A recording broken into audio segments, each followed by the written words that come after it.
అందరికీ నమస్కారం, welcome to big TV. ఇప్పుడు మనతో పాటు మాట్లాడడానికి అడ్వకేట్ నాగూర్ బాబు గారు మనతో పాటు ఉన్నారు. ఆయనతో మాట్లాడతాం. నమస్తే సార్. నమస్తే దేవిక గారు. సార్, మామూలుగా ఏ ఆడపిల్లైనా సరే, అంటే పెళ్ళైన వాళ్ళు చాలామంది కూడా అత్తింట్లో పోరు భరించలేక ఆడపడుచు భర్త అత్తమామలు టార్చర్ చేస్తున్నారని పెట్టే కేస్ మనందరికీ తెలిసిందే, 498. అంటే ఐపీసీ సెక్షన్స్ ప్రకారం మారిందా లేకపోతే బిఎన్ఎస్ యాక్ట్ ప్రకారం మారిందో తెలియదు, కానీ ఇప్పుడు మాత్రం కొత్త చట్టాలు వచ్చాయనేది మాత్రం మనకు తెలుస్తుంది. అంటే ఓన్లీ కొన్ని సెక్షన్స్ అలాగేనో నెంబర్స్ మారాయి అనేది మనం చూస్తూ ఉన్నాం. కానీ ఇప్పుడు మాత్రం బిఎన్ఎస్ యాక్ట్ కింద చూసుకుంటే అత్తమామల మీద ఆడపడుచుల మీద కేసులు పెట్టే హక్కు లేదు అంటూ కూడా కొన్ని వార్తలు వింటూ ఉన్నాం. అందులో ఎంతవరకు వాస్తవం ఉంది అంటారు? మీరు చెప్పినట్లుగా ఇంతకు ముందు అంటే మీరు గత ఒక 5 years బ్యాక్, 5 years 6 years లేదా 10 ఈ చట్టం వచ్చిన 498A గృహహింస అనే చట్టం వచ్చిన కొత్తలో ఎలా ఉండేదంటే, ఒక ఆడపిల్ల నేను అత్తవారింట్లో బాధలు భరించలేకపోతున్నాను, భర్త నన్ను టార్చర్ చేస్తున్నాడు అని పోలీస్ స్టేషన్లో కేవలం ఒక ఫిర్యాదు ఇస్తే అత్తని, మామని, భర్తని, ఆడపడుచుని అందరినీ తీసుకొచ్చి ముందు జైల్లో వేసేవాళ్ళు, రిమాండ్కి పెట్టేవాళ్ళు. బెయిల్ కూడా వాళ్ళు హైకోర్టుకి వెళ్ళో లేదా లోయర్ కోర్టుకి వెళ్ళో బెయిల్ మీద బయటకు వచ్చే సిచ్యువేషన్స్ ఉండేవి. అయితే ఈ ప్రాసెస్లో డ్యూరింగ్ ద పీరియడ్లో ఈ 5 years 10 yearsలో ఏం జరుగుతుందంటే, ఆ సెక్షన్ని మిస్యూజ్ చేసుకునే వాళ్ళు ఎక్కువైపోయారు. ఇప్పుడు నాకు నా భర్తతో డిస్ప్యూట్ ఉందనుకోండి, కేవలం భర్త మీద పెడితే భర్త ఎలాగూ లొంగడు కాబట్టి అత్త మీద, మామ మీద, ఆడపడుచు మీద కేసులు పెట్టేవాళ్ళు ఎక్కువైపోయారు. ఈ కేసులన్నీ కూడా సుప్రీంకోర్టు వరకు రిపీటెడ్గా హైకోర్టును దాటుకొని సుప్రీంకోర్టు వరకు కూడా వెళ్ళడం, అక్కడ వాటన్నిటిలో ఇందులో కేవలం భర్త పాత్ర లిమిటెడ్గా కనిపిస్తుంది, కానీ అత్తమామల పాత్ర లేకపోతే ఆడపడుచులు వీళ్ళు రిపీటెడ్గా తప్పుడు కేసులు పెడుతున్నారు అని సుప్రీంకోర్టు వరకు వెళ్ళడం వల్ల, సెక్షన్స్ని రిపీటెడ్గా మిస్యూజ్ చేయడం వల్ల లిబరలైజ్ చేశారు. అంటే అంతకుముందు తీసుకున్నంత సివియర్గా దీన్ని కన్సిడర్ చేయొద్దు, మీరు ప్రాపర్గా ఇన్వెస్టిగేషన్ ఏదన్నా వస్తే మీరు ఎఫ్ఐఆర్ చేసిన తర్వాత ఇమీడియట్గా వెళ్ళి వాళ్ళని తీసుకొచ్చేసేసి అరెస్టులు చేసి రిమాండ్లు పెట్టకుండా ప్రాపర్గా అన్ని ఎవిడెన్సెస్ సబ్మిట్ చేసిన తర్వాత మాత్రమే వాళ్ళకి నోటీసులు ఇచ్చి స్టేషన్కి పిలిపించండి. ఈవెన్ భర్తకి కూడా అతని మీద కేవలం అలిగేషన్స్ మాత్రమే ఉంటే మీరు పిలిపించండి, విచారించండి, అరెస్టులు చేయొద్దు. అంటిల్ అన్లెస్ దాడి చేసిన సమయంలో, భర్త నిజంగా దాడి చేసిన సమయంలో వెపన్స్ యూజ్ చేసిన, గ్రీవియస్ ఇంజూరీస్ వూండ్స్ తన శరీరం మీద కనిపించడంతో మెడికల్ సర్టిఫికెట్స్ ఉన్నా కానీ పోలీసులు అరెస్ట్ చేసి పంపించవచ్చు రిమాండ్కి. ఆ పాసిబిలిటీ ఉంది.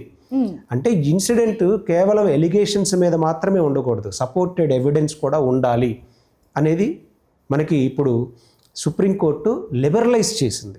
సెక్షన్ మారలేదు. ఇప్పుడు ఐపీసీ బిఎన్ఎస్కి వచ్చేసరికి జస్ట్ నెంబర్స్ మారినాయి. ఐపీసీని మనం బిఎన్ఎస్గా కొత్తగా ఇప్పుడు తీసుకొని వచ్చారు. అండర్ నెంబరింగ్ 498 ఇప్పుడు 86 84 అలా మారింది. నెంబరింగ్ మారింది, కానీ దాని ఎఫెక్ట్ ఎందుకు మారిందంటే రూట్ కాజ్ మాత్రం ఇది. సుప్రీంకోర్టు రిపీటెడ్గా ప్రతి ఒక్కళ్ళు, ఈవెన్ సెలబ్రిటీస్ కూడా ఎగ్జెంప్టెడ్ కాదు ఇందులో, సెలబ్రిటీస్ ఫ్యామిలీస్ కూడా సుప్రీంకోర్టుకి వెళ్ళినాయి.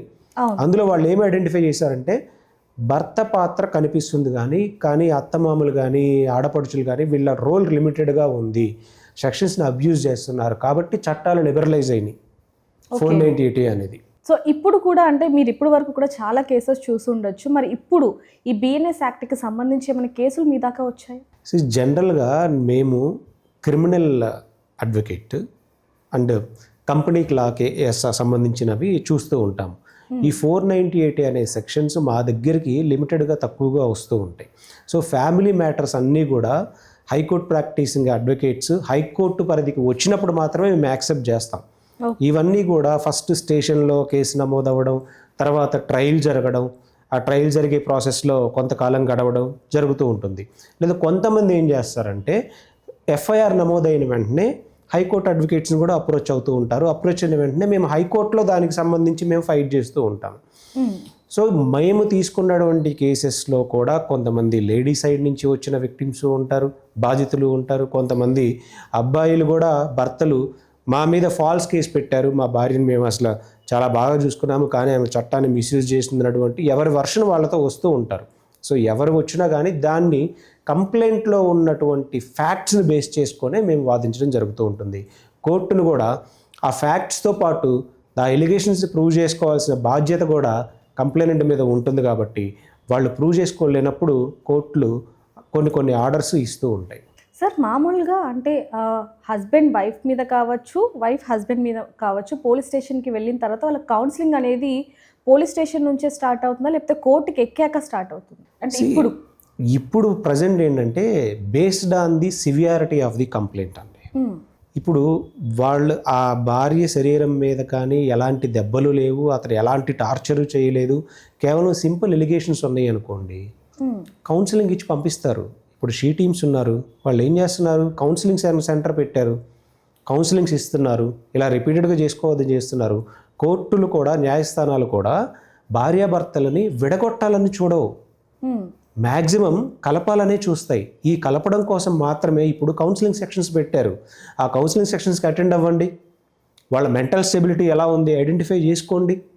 చేసుకున్న తర్వాత అప్పటికి 3-4 టైమ్స్ కౌన్సిలింగ్స్ అయిపోయిన తర్వాత కూడా స్టిల్ వాళ్ళ మధ్య డిస్ప్యూట్స్ అలాగే ఉంటే మీరు అప్పుడు కంటిన్యూ చేయండి. అంటే ఇది డైవర్స్ ప్రాసెస్లో అప్లై చేస్తున్నటువంటి మైండ్. బట్ 498లో ఏం జరుగుతుంది అని అంటే జనరల్గా రిపీటెడ్గా ఆమె హెరాస్మెంట్కి గురయ్యి రిపీటెడ్గా ఆమె మీద దాడి జరిగి ఇంకా నేను తట్టుకోలేని పరిస్థితిలో ఉన్నప్పుడు మాత్రమే పోలీస్ స్టేషన్కి వస్తూ ఉన్నారు. ఆ వచ్చినప్పుడు ఎఫ్ఐఆర్ అనేది చేస్తూ ఉన్నారు. చేసినప్పుడు సివియారిటీ మాత్రం కొంత తగ్గింది. స్టార్టింగ్ స్టేజ్లో ఉన్నటువంటి సెక్షన్కి ఉన్న సివియారిటీ ఇప్పుడు కొంత తగ్గింది. ఎందుకు? ఫాల్స్ కేసెస్ ఎక్కువైపోయినాయి కాబట్టి. సార్ మామూలుగా చూసుకుంటే ఇప్పుడున్న ఈ సమాజంలో చాలా వరకు డివోర్స్ ఎక్కువైపోతున్నాయి. అంటే పెళ్ళైన 1 డేకి అయి ఉండొచ్చు, 10 డేస్ అయి ఉండొచ్చు, లేకపోతే 1 ఇయర్కి అయి ఉండొచ్చు. అంటే 1 డే పెళ్ళైన 1 డేకి డివోర్స్ తీసుకోవచ్చా అంటే ఏం చెప్తారు మీరు? 1 డేకే తీసుకోకూడదని రూల్ కూడా ఏం లేదు కదా. 1 డే మీరు కేవలం 1 ఇయరే 1 డేనే మీకు పెళ్ళయింది, మీకు ఇష్టం లేకుండా లైఫ్ టైం మీరు కలిసి ఉండాలని చట్టాలు చెప్పవు. It is purely opinion between wife and husband. అంటే మనం గతంలో కొన్ని విని ఉండుంటాం సార్. అంటే డివోర్స్ తీసుకోవాలంటే ఖచ్చితంగా 1 ఇయర్ కలిసి ఉండాలి అనేవి కూడా గతంలో ఉన్నాయని చెప్పి మనం ఒకసారి మాట్లాడుకోవడం జరిగింది. అంటే సో ఇప్పుడు మ్యాండేటరీ రూల్స్ అనేది ఎక్కడా లేవండి. ఇప్పుడు ఫస్ట్ డేనే మాకు డిఫరెన్స్ ఎవరికైనా భార్యాభర్తకి డిఫరెన్సెస్ వచ్చేసినాయి. వాళ్ళ ఇద్దరు ఒపీనియన్స్ విడిపోవాలనే అనుకున్నారు. అలాంటప్పుడు ఏ చట్టం మిమ్మల్ని బలవంతంగా కలిసి ఉండమని చెప్పిద్ది? చెప్పరు. ఏ జడ్జి గారు చెప్తారు? చెప్పరు. ఎవరు బలవంతంగా ఉండాలని చెప్పరు. It is based on purely your opinions. మిమ్మల్ని ఎవరిని ఫోర్స్ఫుల్గా కలిపి ఉంచలేరు. సో అది ఫస్ట్ డే వచ్చినా, 1 ఇయర్ తర్వాత వచ్చినా, 10 ఇయర్స్ తర్వాత వచ్చినా కానీ మీరు రిపీటెడ్గా కోర్ట్స్కి వస్తుంటే suggest to go for the counselings better. కౌన్సిలింగ్స్కి వెళ్ళండి అని సజెస్ట్ మాత్రమే చేయగలరు. అది వెళ్ళిన తర్వాత కూడా మీ మైండ్ అలాగే ఉంటే ఎవడేం చేయలేడు. అప్పుడు డివోర్స్ తీసుకోవచ్చు డెఫినెట్గా. ఎస్, నిజంగానే సార్ దీని గురించి ఎవరికి తెలియదు. చాలా చక్కగా వివరించారు. Thank you sir. Thank you so much. For more videos like this, subscribe Big TV channel.